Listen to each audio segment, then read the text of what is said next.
Welcome to Champions of the Lost Causes. I'm your host, Marvin Stockwell, and I'm joined today by Alicia Lehrer, Executive Director of the Woonasquatucket River Watershed Council. That's Alicia, right. Thanks for being on the show. Good job. Thank you. I'm glad to be here. Yeah. So if we could here at the outset, just back up and say, how did the River Watershed Council start down the path? How did it come to be, and what was the initial problem that needed solving, and who are some of those first few folks who said, by golly, we got to do something? Yeah, and they were amazing people, so I'm glad to talk about them. So the neighborhood that we're sitting in right now, where my office is located, is called Olneyville, and it is a neighborhood of Providence that in the late 90s was, the legacy of the defunct mill community. Like, there used to be a lot of very functional textile mills, coffee mills. There was a huge thriving jewelry industry here. And then in the 80s, that declined extremely until it was nothing in the 90s. And we're left with just a legacy of pollution and a legacy of industrial history.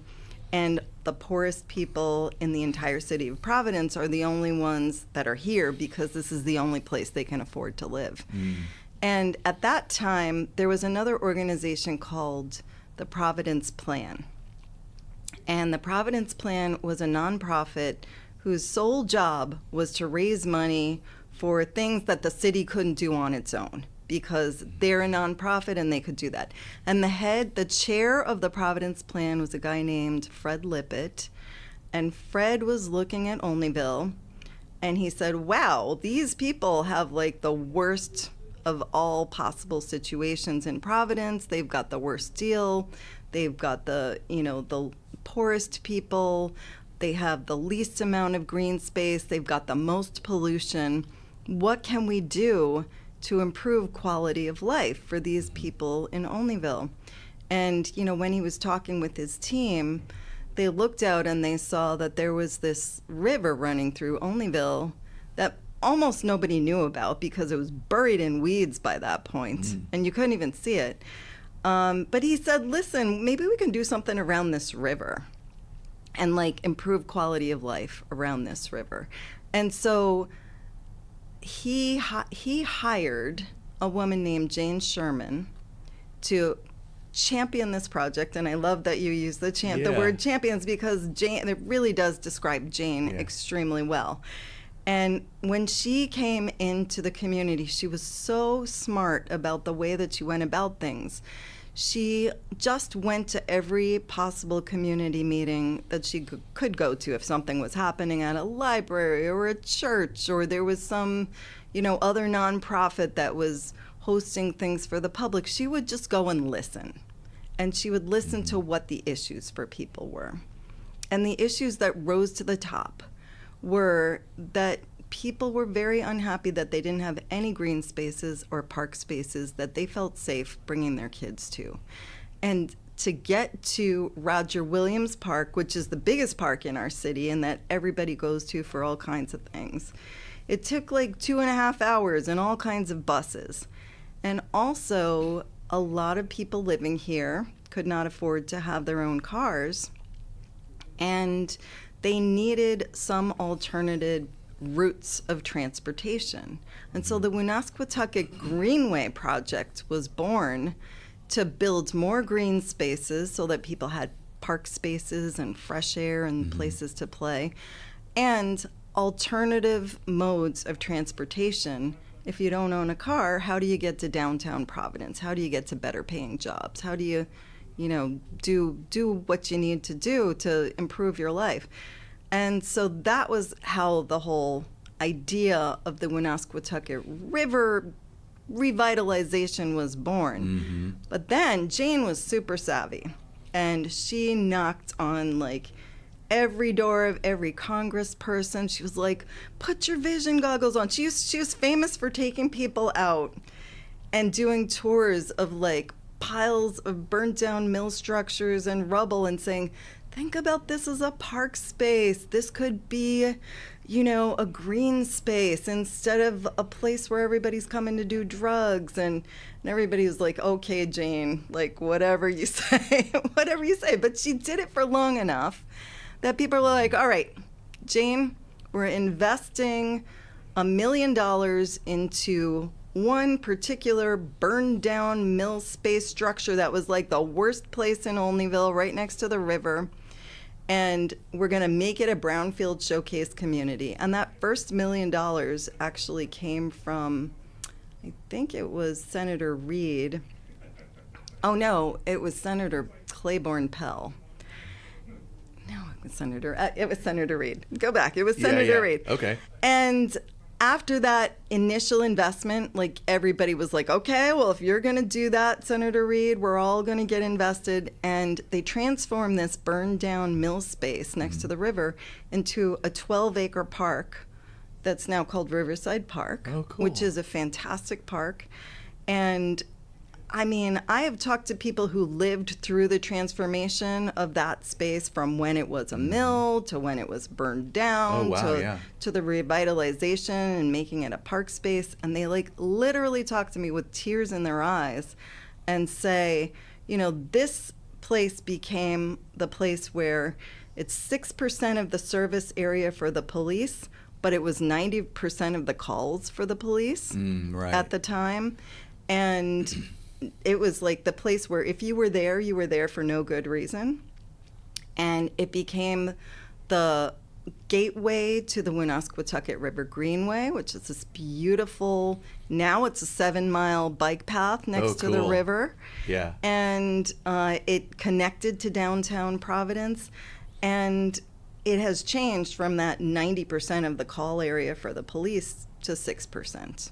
Because that's the amount of the area. But now it's so much more than that now, and that everything kind of blossomed out of that project. Yeah. So it's interesting how, you know, you kind of have to get some type of momentum going. Yep. And, you know, as much as some causes are met with stiff opposition from government actors, and they have to kind of stay at their stations and find a way to work it out, either through grant funding or crowdfunding or you name it, digging into their own pockets. But it is not uncommon either to find that there are some government actors at the outset that seed things and have grant funding. So it's really great to hear that there was already a nonprofit that was essentially looking around for good works to do in Providence. And that was the kind of genesis point. And you said Fred Lippitt was the person's name? Yeah. He just knew something needed to be done. Yes. And they thought maybe we could do something with the river. I think what's beautiful about that story is sometimes you can start with something needs to be done. And then you can say, what that is, I don't know, but let's rally some forces because this is not right. Well, I think the brilliance of Jane was really just going out and listening for a while. Right. Because, like, the last thing you want to do is come into a community where you're not a community member and say, here's what I think you should do as a community. So she was 100% responding to the things that she heard and that were important to the people who were living there. Right. I've had some experience doing community engagement work as well. My own cause, the Coliseum. A friend of mine and I, about a few years into our work on the Coliseum, we realized the Coliseum is part of a 155-acre land parcel. Let's take a step back. Let's worry about the wider land parcel and let's go talk to the neighborhoods. And we did a year and a half of like essentially neighborhood charrette meetings. There you go. Yeah, exactly. Because until you ask the people who it's going to impact, you haven't really done your homework. And I think we've all seen examples, or I certainly have, of token community involved. Like they'll host a quick community meeting and like they already kind of know what they want to do. Totally. And when those choices come from without, they're often, most often, not embraced. Right. So she had the right idea on where to start. Just start with listening and then listen some more and listen some more. Yep. And then act. Yeah, I mean, if you talk to Jane, she'll just say she was just so mad at what these people had to deal with and what the kids in the neighborhood had to deal with, that it just was like so unfair that this is the way that these kids had to grow up. Yeah, anger, but also empathy. Yeah. That's wonderful. How did you get involved, or how did you get reeled into this? Like you said before we started rolling that you're not from here. What drew you to Providence, and then what drew you into this cause? Well, I'm actually from New Jersey and New York City, and I left New York City because, my partner at the time was coming here for a master's program, and I was already an environmental scientist. That's what I got my bachelor's degree in. And I knew that was the work that I want to do for my life. And the first thing I did was I interned for the state environmental agency. It's called the Department of Environmental Management here in Rhode Island. And I was in the water quality division. And the guy who I was working for, he was super nice. His name was John Speaker. He took me outside and he was like, "This is the Woonasquatucket River." Their office was right next to the Woonasquatucket, and they still are, by the way. And when John took me out there, he's like, "Don't go into the Woonasquatucket. It's really, really polluted." And I was like, "Well, John, we're an environmental agency. Like, can't we do something about it?" He's like, "Well, the problems are so big that, I'm not sure what we can do." And I was like, wow, this agency has given up on this river. That is kind of wild. That's awful. I know. It's awful. And then I did other things. I got my master's degree in water quality, in natural resources science. And because I started to be very interested in water from that first thing. And I worked for other watershed organizations. And then this position opened up, and I was living in Providence. And I was like, wow, it would be ideal for me to be working in the community that I'm living in and trying to improve my hometown. What year was this? This was 2008. Okay. 2008 was when I got here. Gotcha. And that was a number of years after I'd done my internship at DEM. I'm not going to tell you how many years. Sure. But it was a number of years. In 2008, was the river already clean, or where did things lie? Because the effort was already underway. Right. So much had already been done. So at that point, Jane and her team, which was very tiny, when I came to the organization, it was me and 1.5 other people. Wow. And a small but mighty squad. Small but mighty squad. And there was a lot still to be done, so much still to be done, but they had already built about 50 acres of park space and 5 miles of greenway. Wow, cool. So, they began their work in about 1993 or 94, and by the time I got there in 2008, a lot had changed. Oh, wow. And they were also started out as the Greenway Project, but then during President Clinton's era, he was doing an American Heritage Rivers push. Okay. And so just like recognizing rivers for their history in the United States. Perfect. And so Jane, being so politically savvy, talked to Senator Chafee and Senator Reed, and she's like, you got to make this an American Heritage River. And they were already working on a sister river right next to ours, the Blackstone. And John Chafee just said, hey, let's just put them together. We'll do the Woonasquatucket and Blackstone together as American Heritage Rivers. Wow. And that totally happened as the birthplace of the Industrial Revolution. And so once we became an American Heritage River, we were like, okay, we can't just be this little Greenway project for Providence anymore. Now we have to think about the whole river, and let's become a watershed organization. Wow, yeah. Oh, that's so cool. As a PR pro with my own publicity practice, I'm proud to be partnering with my friends at Muckrack, an all-in-one platform that helps me build rapport with journalists and land timely media coverage. Not only does Muckrack give me the tools I need, they actively work with PR pros and journalists to build community in ways that add value to our work. If you want more information about Muckrack, visit muckrack.com.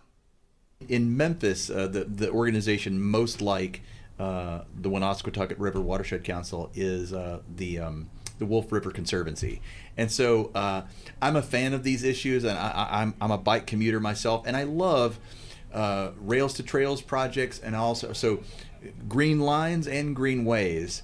And in Memphis over the last 10 to 15 years, they've really built out and better connected all the different green lines and green ways. So to have all of that together and to be able to, within an urban setting, get on your bike, get out of your urban setting, and all of a sudden be amongst trees, breathing in that oxygen, just being surrounded by nature, and getting cardiovascular exercise.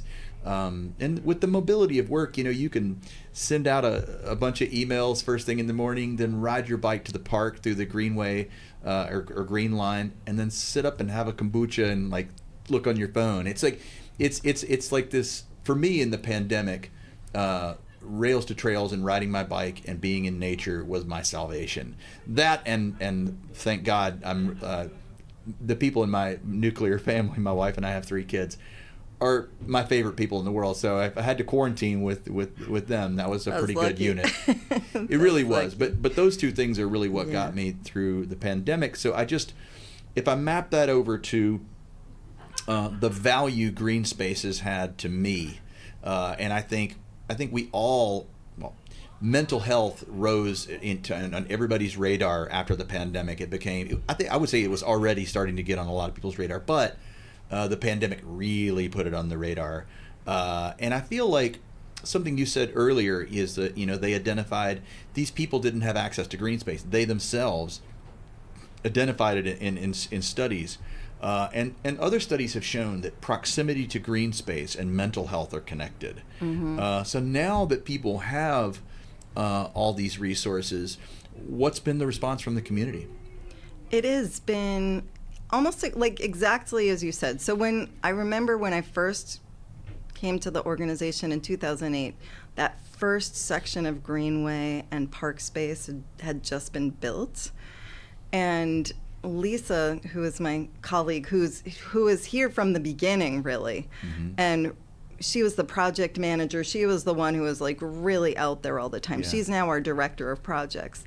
But Lisa and I would just go out and try to get kids to ride on the Greenway with us, because nobody knew that this space was there next to the river. It's kind of off the beaten path of the main drag of the neighborhood, but only by 1 block.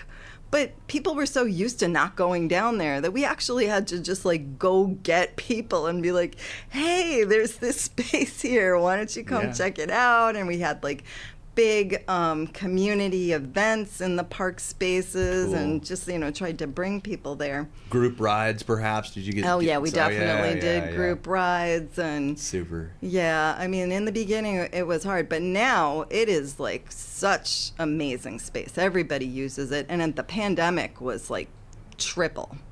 Everybody was using the space. Sure. And so many people said the same thing, that you were exactly saying that it was our salvation. We had a place to be outside, enjoying nature. And the super cool thing about the Greenway is it's right in the middle of a very urbanized section of Providence. But when you're on it, you don't feel like that, because it's surrounded by trees. You're transported, really. It's like this portal into nature. Yeah. It is a wildlife corridor. I have to say that I have seen so many creatures. We keep track of the number of animals that we see there. We bring kids down to the Greenway for education programs. We educate about 750 kids on the Greenway every year. And we run a bike camp. It's running right now. Oh, cool. Right out of one of our park spaces next to the Greenway. And we have about 100 kids that go through bike camp there every summer. And the kids learn to ride right on the Greenway. Yeah. They learn the rules of the road. They also learn kind of how they fit into the natural space that they're in camp. Oh, wow. So it's such a world of difference. Yeah. Oh, that's incredible. I can see the sense of satisfaction on your face, Alicia. You must love this work. Oh, I totally love this work. Yeah. Yes. Yeah. Is it really as much of the, like you talked about, like, well, this was my background, this is the degree I got, and then you start working in your field, and then boom, you're literally shown this like Mission Impossible Right. river. Yes, exactly. And then that's your work. Like you kind of almost like if you were scripting this as a movie, you almost be right. like, they doesn't happen. Right. But that's vocationally, that's an incredible path. Yeah, it is. That you've been on. I feel lucky. So, so what are the current things, the challenges, so to speak? Because like the work's never done, and a lot of times a person's cause that they stand up, they might fulfill it in its initial way, the initial goal they set out, but oftentimes from that perch they realize ancillary goals or goals that like they ought to care about. If their missional intent was this, then this next thing. So can you, and so obviously you've already done a really great job of explaining how the kind of like work has progressed, but what's on your radar for the next couple of years? There's a lot, and things have changed a ton since, I joined the organization in 2008. We are now at about 30-something staff members, and the work that we do is not just focused on, that one greenway and building park spaces, although we do still do that. And now what's important from the greenway perspective is extending it and connecting it to other paths in the state. Oh, perfect. And we are part of a coalition among this state of Rhode Island called Paths to Progress. And we've mapped out, and it's not just us, the State Department of Administration has created a long-range transportation plan for which a small piece of it is the bike mobility plan. Right. And I served on the committee to develop that bike mobility plan. It maps out places to connect people to, we'll just say multi-use trails, because it's not just for bicycles, it's for people, to have safe transportation. They might want to rollerblade down. They might want to rollerblade, or you might be in your wheelchair and you want to have a way to get from point A to point B. That's true. So, or you might just be having a kid in a stroller and you want to get from point A to point B, right? And you don't want to have it be like braving the traffic to do it. Exactly. So, we have a map of how we want to connect our greenway to other greenways in the state, but then also we have a map of how we want to connect all of our Rhode Island greenways to those in other states, like our bordering state in Massachusetts and Connecticut on the other side. I need to come back and just bring my bike, leave the podcast recording gear at home, and just come back and ride my bike. I've got my bike right outside. We could just go for a ride. I wish we'd done that. Of course you bike to work. You all probably celebrate bike to work day and all that stuff. Oh yeah, we have a good time on Bike Month. But we're not just a biking organization. So there's so much more to what we do now. Because we're a river organization, we're a watershed organization, we have to worry about resilience, and especially climate resilience at this point, because where we're sitting here in Olneyville is the bottom of a watershed, which means that all of the land that is putting water into our river that we're right next to here is, 50 square miles that lead to this point here. And it is so urbanized and developed in that lower part that anytime we get a decent rainstorm, we could have some serious flooding issues. Oh, I see. And just over the last, it's just going to be last year at this point, we had so much rain that we had 2 pretty serious floods. I have a picture of a guy paddling a boat across Valley Street over there with his snow shovel because it was January. Oh, and wow. he was trying to get out of his house. Oh, no. Yeah. I mean, we laugh about it, but it's a real concern. And with climate issues, this part of the country is getting much rainier. And we see it. We can't deny it any longer. There's just there's nobody living here who's going to say, nope, it's not getting rainier. No, it's not getting floodier. Right. How do you mitigate that? Or what are the steps that you're taking? There's so many.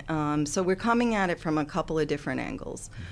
One angle is studying the issue and seeing if we can mitigate the problem a couple of different ways. So we look at the upper part of the watershed. There's a number of reservoirs in like the more rural part of our watersheds, and some nicer towns. Smithfield is one of the towns.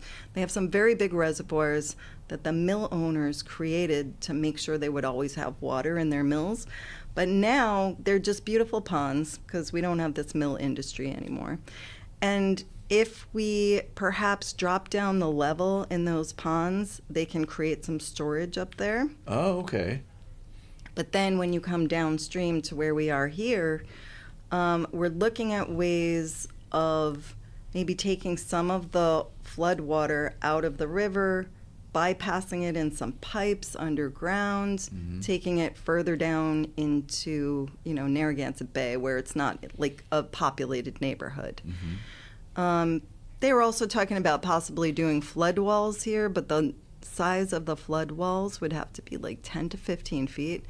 And personally, I was just like, no way you're doing that, because we just spent 20 years and millions of dollars to make this a public space that's accessible to everybody. Exactly, So yeah. forget that. You're not doing that. We'll fix it some other way. Yeah, some other way. The other potential way is to restore the floodplain. So we would have to buy out some properties and just restore places where it's okay for water to go. Wow, so it sounds like you've got your work cut out for you. Well, there's that. And then the other half of that is making sure that the people who live here are in the decision-making seat. Oh, that's a great thing to flag. Now, so what does that process look like? That is a whole other animal, and that goes to our community programs department. And we have developed some really cool programs. One of them is called New Voices, or because most of the people are Spanish speaking, we call it Nuevas Voces. And it's an environmental climate resilience leadership training program, which is like a 9-month program. And once people get through the program, they understand how the river works, they understand the issues, they understand what's important to look out for climate resilience, how to be prepared, and how to speak up more than anything, how to be participating in the process to keep your community, your house, your neighbors safe. And so we've had 3 cohorts of that program and graduated about 50 people. And they are super active community leaders at this point. So now anybody wants to make any decision around this area in this neighborhood, those are the people they go to. And so is that grouping, what's the linkage between that grouping and your staff? Somewhat intertwined. So some of the graduates from our first year are now leading those programs and on my staff. Oh, great. Okay. So it's integrated. Oh, totally. That's incredible. That's great. And now, all the people who participate in those programs are getting much more involved in every other kind of program we have. So, for example, yesterday we have our Thursday free paddles at Riverside Park series, and that happens in the summertime. Oh, that's fun. And we have some of the graduates of, our community programs who are there telling people in the park, hey, we've got these free paddles. They're English, Spanish speakers, they're neighbors. And so people now feel comfortable participating in these programs because people who look like them and talk like them have welcomed them into the program. Right. It's almost like that's a 2-part set,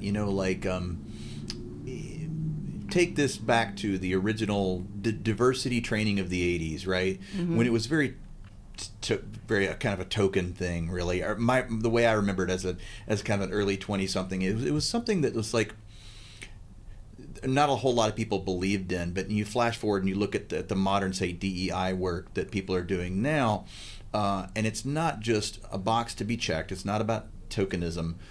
It is about integration, and I think the reason it's become integrated is we have actually learned, not everybody, but a lot of us have really seen the true value and the truth in the statement, there is strength in our diversity. I myself, as an activist, one of our board members, and probably an African American woman in her early 60s, we had a particular, I won't unpack the entire thing that we did, but it was a mural project around our building, and she had a relationship with the mayor.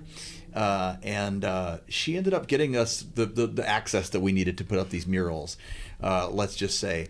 And I'm just saying, like, the ways of comporting oneself and the mannerisms and just the strengths and just who the people are, the more types of people you can have at the table, the more credibility you have with a diverse audience, so to speak. I mean, that is really works. true, but what is also true is that if we're truly going to serve the people who live here, we have to still, like Jane did long ago, listen to people and have them directing our work, and not us just saying, oh, well, we think this is the next thing that should happen here. No, we need to have the people who live here still giving us that input, saying, well, this is how I want to protect my neighborhood. And these are the issues that are important to me. The listening never stops. No. The listening is always the origin point for action. Exactly. Not just at the outset, but continually. Exactly. Yeah. Well, I think that is 100% true, but it's exciting to me the way you've unpacked it and explained how it works in your organization. One other little piece I want to touch on it, that I want to say it just because this is one of the things I really love. I've mentioned that we have an education program. It's a K through 12 program, and we work with students all over our watershed, not just in Providence, not just in, this urban area. But, our commitment is really to develop a whole generation of young people who love and care for and appreciate and want to steward their natural resources. So if my thinking is like, okay, if we're here doing these educational programs with 3rd and 4th and 5th graders and middle school students and, after school and high school students with our environmental leaders, we're going to end up 20 years from now with a whole different population of people who live in Rhode Island in the Woonasquatucket watershed that really value the resources. And that's my goal with that program. It's almost like creating a renewable resource. Like the renewable resource is the people with hearts who care. Yes, exactly. And you have to inculcate that, and just that's another part of the listening and dialogue. Yeah, that's really exciting. And that's a whole nother level. The kids love it. Like all of our education programs are like, they're outdoors, they're hands-on, they're experiential. The kids have a great time. They have no idea that we're like turning them into community leaders. They don't know that, but they are getting, just like you said, that experience of nature right around the corner in their own homes and saying, whoa, this is meaningful to me. This really is cool. Right. If they're not shown what's right outside their doors or what they can access, then they won't know. But once they have that knowledge set, and beyond that, they're shown that what they care about, they can take action on. And I think that is incredibly empowering. Yeah, exactly. I want to ask you a kind of a broader, big picture question as we move to wrap up the episode.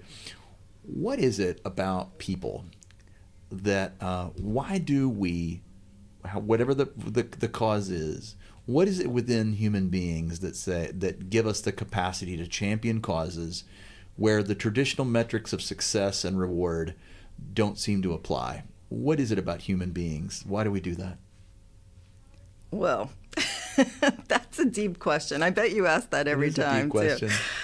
That's the deep question that motivates me from the outset. That's why I founded this podcast. So I will talk about me personally. Yeah. And, I feel like, and I have, since I was a young person, felt that if we as people can get together and take care of each other and our planet, we can actually have thriving, healthy, happy lives. And it's not getting to that end it is like being committed to that process and being committed to taking care of each other and taking care of our planet, so it all takes care of us. Yeah. So I feel like it is related to that, where these champions of lost causes, like they do things for things that are meaningful, but not just for them, but in building community and in creating a future that they can live into. Yeah. Honestly, the work is fun too. Yeah. Like in a way, it sounds like work. It sounds like toil, right? But it's not really. I was one of my people that works with me on the Coliseum, another fellow champion who champions that cause. He and I were getting together. We were having a meeting and talking about we need to do this, that, or the other thing, and we just were kind of like reflecting on the fact that like we wouldn't do this if it weren't fun. Right. It's like right. there is a little bit of a like, let's see how far we can push this thing, but with a benevolent intent. Yeah. It's Yep. And I think if you kind of wed that entrepreneurial moxie, like what can we pull off here? Oh, totally. But if your Yeah. heart's if you're putting that at the service of helping other people, it can be both fun and rewarding and life-giving for other people. Totally. Yeah, and just like you were saying, it also is like about building community. And being in community is so like heartening, and it's just kind of really what we all want. We're programmed to want to be in community. We're social beings. We're social beings. So like anything that we can work at together makes it a lot more fun. Yeah, absolutely. Alicia, as we move to close here, like, is there anything that maybe you'd want to speak to that I didn't think to ask about? That's a good question, too. Oh, I forgot to ask you the dream big wave a magic wand question. I'm going to back up a step. All right, okay. Wave a magic wand for me, and it's now 5, 10, 15, maybe it's even 20 years in the future. Okay. What does the Woonasquatucket River Watershed Council look like? What are you all doing? What's the work there? Dream huge. Everything goes right. All of your plans, and you really run the table. 20 years from now, what does Providence, Rhode Island look like? Okay.